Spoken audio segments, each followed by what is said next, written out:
साथियों, पिछले कुछ दिनों का जो घटनाक्रम हम देख रहे हैं, एक तरीके से भारतीय जनता पार्टी के नेता और वर्तमान प्रधानमंत्री, जिन्होंने एक समय कहा था कि हम कांग्रेस मुक्त भारत बनाएंगे, आज उसी दिशा में कदम बढ़ाने की कोशिश पूरी ताकत के साथ करने का काम केंद्र की सरकार कर रही है। इस तरह से मैं कहूंगा तो वो अतिशयोक्ति नहीं होगी। 136 साल पुरानी पार्टी, जिसने गुलाम भारत को आजाद बनाने के लिए एक कर्णधार की भूमिका अदा करी, भारत के लोगों के साथ स्वाधीनता संग्राम में जिसने अपना बलिदान, त्याग, तपस्या के जरिए एक गुलाम भारत को आजाद करते हुए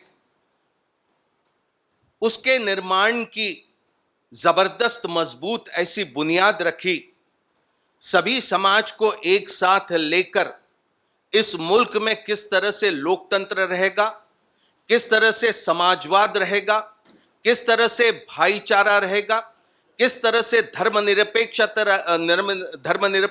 रहेगी, ऐसी जो बुनियाद भारतीय राष्ट्रीय कांग्रेस ने रखी, उसके विपरीत आज जो केंद्र में बैठे हैं वो काम करने की कोशिश कर रहे हैं। यहां पर अशोक जी ने, बघेल जी ने, रणदीप जी ने बताया, भारतीय राष्ट्रीय कांग्रेस का 24 अकबर रोड यह हमारा राष्ट्रीय मुख्यालय है।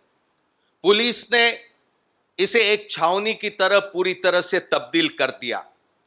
यहां कोई आ नहीं सकता, यहां से कोई जा नहीं सकता। यह एक राजनैतिक पार्टी का कार्यालय है, राष्ट्रीय मुख्यालय है। क्या हमें पुलिस की इजाजत लगेगी? क्या हमें यहां केंद्र सरकार की इजाजत लगेगी? क्या हमें प्रधानमंत्री जी की इजाजत लगेगी? क्या हमारे राष्ट्रीय मुख्यालय में हम आ सकते या नहीं आ सकते, क्या आप हमें बताएंगे? ये दुर्भाग्य है कि लोकतंत्र में आज इस तरह की तानाशाही की प्रवृत्ति लेकर आज केंद्र सरकार काम करने की कोशिश कर रही। राहुल गांधी जी ने लगातार कहा, मैं हर सवाल का जवाब देने के लिए तैयार हूं। कोई सवाल ऐसा नहीं कि जिससे मैं मुखर कर दूंगा, मैं हर सवाल का जवाब दूंगा। 21 घंटों से भी अधिक का समय एनफोर्समेंट डायरेक्टरेट ने कल और परसों 2 दिन में लिया। कई सारे सवाल पूछ लिए होंगे, आज फिर पूछने के लिए बुलाया है। राहुल गांधी जी कोई सवाल का जवाब देने से नहीं डरेंगे। ये राहुल गांधी जी के ऊपर, ये सोनिया गांधी जी के ऊपर कार्रवाई चल रही है, ये ऐसा हम नहीं मानते। हम मानते हैं कि भारतीय राष्ट्रीय कांग्रेस को, जिसने स्वाधीनता आंदोलन में सबसे अहम भूमिका निभाई और जो राष्ट्रीय स्वयंसेवक संघ और भारतीय राष्ट्रीय भाजपा के मंसूबे के बीच एक बहुत बड़ी रुकावट है, ये उस राजनीतिक दल के ऊपर एक जबरदस्त प्रहार करने की कोशिश कर रहे हैं। कल मैं भूपेश बघेल जी के साथ बदरपुर पुलिस स्टेशन की ओर निकला हुआ था। इनके काफिले को दिल्ली पुलिस का एस्कॉर्ट लेकर आगे चल रही थी। वहां पर हमारे अधीर रंजन चौधरी, लोकसभा में कांग्रेस के नेता, हमारे एआईसीसी में महामंत्री संगठन के केसी वेणुगोपाल जी और तमाम हमारे दूसरे साथी वहां बदरपुर पुलिस स्टेशन में थे। कुछ हमारे साथियों की तबीयत वहां पर खराब हुई, इसकी जानकारी हमें मिली। ये काफिले को लेकर हम निकले। 10-12 किलोमीटर दूर अपोलो हॉस्पिटल के सामने बीच सड़क पर दिल्ली पुलिस ने भूपेश बघेल जी को रोक दिया। क्यों रोक दिया? उनसे और के जरिए उन्हें रोकने की कोशिश हुई। एक मुख्यमंत्री तो दूर, एक आम आदमी को आप चलने से नहीं रोक सकते, यहां तो छत्तीसगढ़ के मुख्यमंत्री को रोक दिया।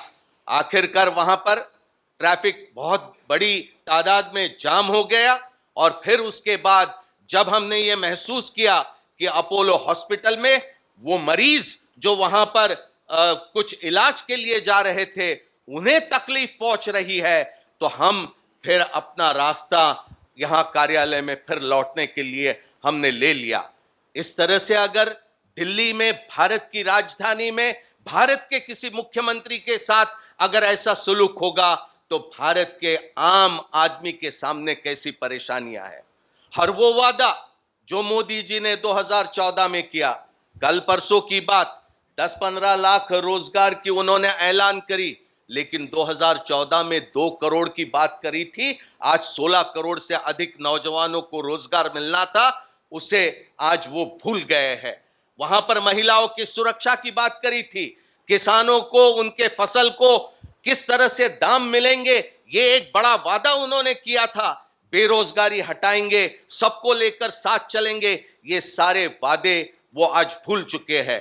पिछले 31 साल में जो महंगाई नहीं हुई, उस तरह की महंगाई आज हिंदुस्तान में हुई है। उसके लिए केंद्र सरकार पूरी तरह से जिम्मेदार है। ये सारे विषयों से ध्यान हटाने के लिए आज इस तरह से कार्रवाई ये केंद्र सरकार ईडी के जरिए कर रही है।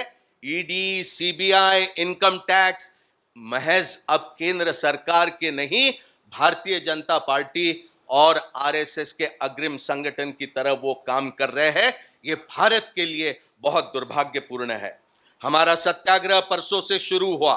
हम कानून प्रिय है, हम न्याय संगत काम करेंगे, हम शांति प्रिय है, हम कानून हाथ में लेने की कोशिश नहीं करेंगे, हम कानून किसी तरह से तोड़ने का काम नहीं करेंगे।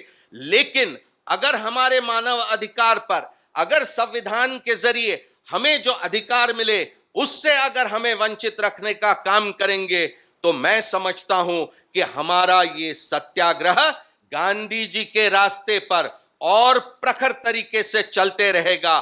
जो समाज में विभाजन करने की कोशिश करते, उन्हें हम कहना चाहेंगे वो विभाजन करने की कोशिश करे, लेकिन हमारा प्रयास रहेगा सारे समाज के लोगों को साथ लेकर आज जो तानाशाही की हुकूमत यहां पर देने की कोशिश कर रहे हैं, उसका मुकाबला हम डट कर करेंगे। और तब तक करेंगे जब तक आज जो बनी हुई व्यवस्था है उसे हम हटाकर नहीं रखेंगे। ये सत्याग्रह आगे और मजबूती से बढ़ता जाएगा।